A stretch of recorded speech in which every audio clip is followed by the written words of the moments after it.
So DKOldies sent us a replacement PS3 for the one that overheated on us about a month ago, and in this video we'll open it up, test it out, and see if it's any better this time. As you can see, it is clearly from DKOldies. It's in this giant box. I'm pretty sure this is supposed to just be that PS3 AO one, so quite the box for that. Let's open it up and see what's inside. All right, opening the box up here, we got some very interesting packaging. I haven't seen packaging like this from DKOldies before. It's like this, what do you even call this? Like recycled boxes, like chopped up boxes, paper shredded boxes, something like that. God, there's so much of this stuff in here. I mean, I guess it's a good thing. I mean, should be very secure in here, you'd imagine. All right, so here's our packing slip. It looks like we have a return label, so we can send the one that overheated back to them. And then of course we have our PS3. Doesn't look like it comes with the controller. That's perfectly fine. We'll just keep the other one. And then we have our little, what do you call this? Like their little sticker they like to include, the QC procedure. And just like the last one, they say functionality confirmed, thermal paste replaced, and then under delid it has the Y circled, so I guess this one was also delidded, which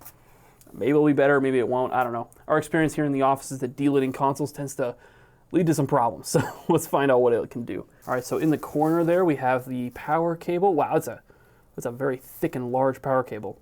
Okay, and then our HDMI cable here as well. All right, here's the console. Oh, God. She had to see all that dust that flew out of the box with this stupid card. Oh my God, DKOldies. See all this gunk going off the table when I'm doing this? Oh. All right, and finally, getting the PS3 all the way out of all its wrapping. I guess in some ways this is an upgrade over the other one we got. I mean, you can see there's like this corner piece taken off. Let me zoom in on that. Yeah, that's pretty funny. You can see a screw through there. I kind of like that actually. That's hilarious. But at least we have like the flap here. The other one didn't have a flap, so that's something. And it's also not as like, I don't know, it's kind of like average level of scratching I would expect for one of these glossy PS3s. These things always get scratched up, but this is not horrible. Same thing here on the bottom, just some normal scratching and stuff. I will say, as per usual with DKOldies, it's not particularly clean. It's not dirty, it's just sort of like, I don't know, it looks like it's been sitting around. There's fingerprints all over it. Maybe some of that's from me, but I don't know. It's fine, it's average, not as clean and good looking as you'd expect for the price that we paid for this. And as you'd expect for a refurbished and delidded apparently console, the warranty seal is missing. Oh, hold on. Did you guys see that? Hold on a minute. Okay, so we'll find out in a second when I actually end up taking this thing apart after we test it out for a while, but usually that happens when you're missing this little like metal bracket piece inside of here, which is pretty easy to lose if you don't know what you're doing, but they're DKOldies. You shouldn't be losing things when you're refurbishing consoles, so that's kind of hilarious. I love that. Is that our cosmetic flaw?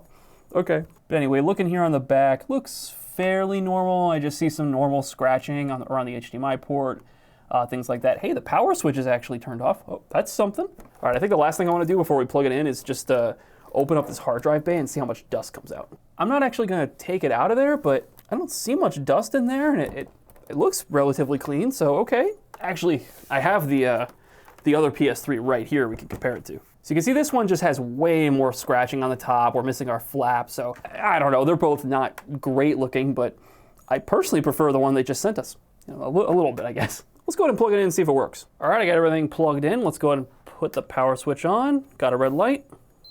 I'm not seeing anything on my screen, but I think that's my fault because I forgot that the PS3's got like some HDCP crap. Hold on, let me fix this. All right, now I can see it.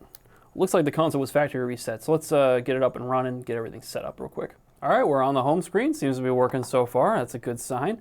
Any free games? Nothing.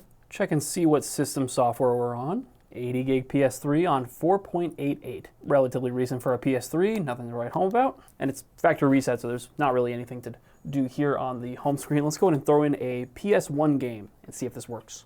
Oh, the PS3 has now entered its second phase of fan noise. Let's see here.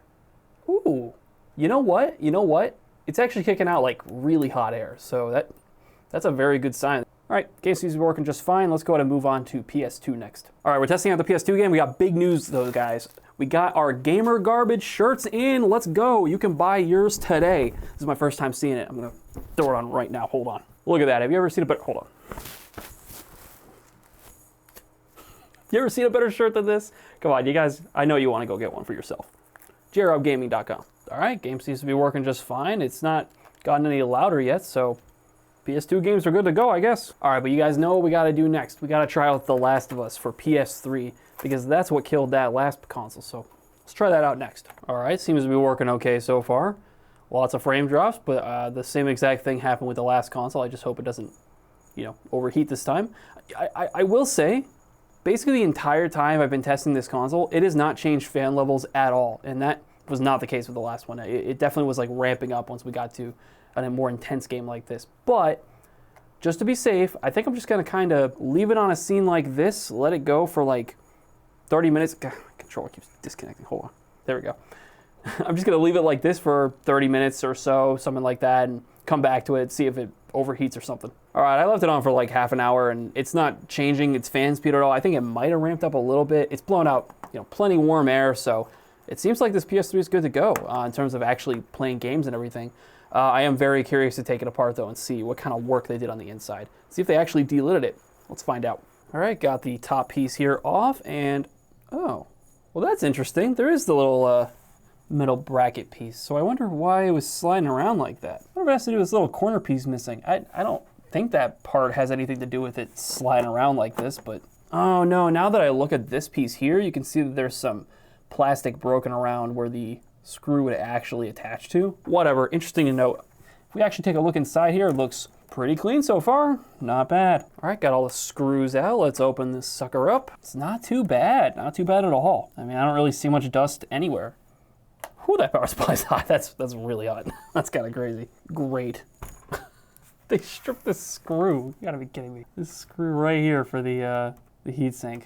Oh, I got it. Oh my God, that was close. Yeah, part of the reason that happened, by the way, is that they, for some reason, torqued everything down on this whole motherboard way too hard. I mean, these screws are like way tighter right now in the console than they were from factory, but it makes it almost impossible to open it up, back up again without running into problems like stripping screws. All right, I'm on the bottom of the console now, and look at that fan. I'm impressed. That's really clean. Like, I almost don't see any dust at all on that fan. Wow, the fan is coming off, and oh, look at that. It definitely is delidded because that whole thing just popped off. Oh, and they're both delidded. Wow, look at that, huh? I'm kind of shocked, honestly. Like, that's actually pretty cool that they're delidding the console. I mean, clearly they didn't do the same level of care and as good of a job on the last one because it was overheating, or honestly, it's a backwards compatible PS3. There's so many different issues that can happen in regards to the heat issue overall with a PS3. It doesn't even have to be the GPU that's causing the issue or the CPU. It could be so many different crazy things going on. I'm just really surprised that they're both delidded. I think that's great. Well, all right, well, this console is fully working. It seems to be pushing out heat very effectively. It was actually refurbished, like all the way, and it's super clean. This might be one of the best consoles you've ever gotten from DKOldies. I'm very, very impressed. But let me know down in the comments what you guys think about this whole situation. Thank you for watching. I will see you next time. Bye-bye.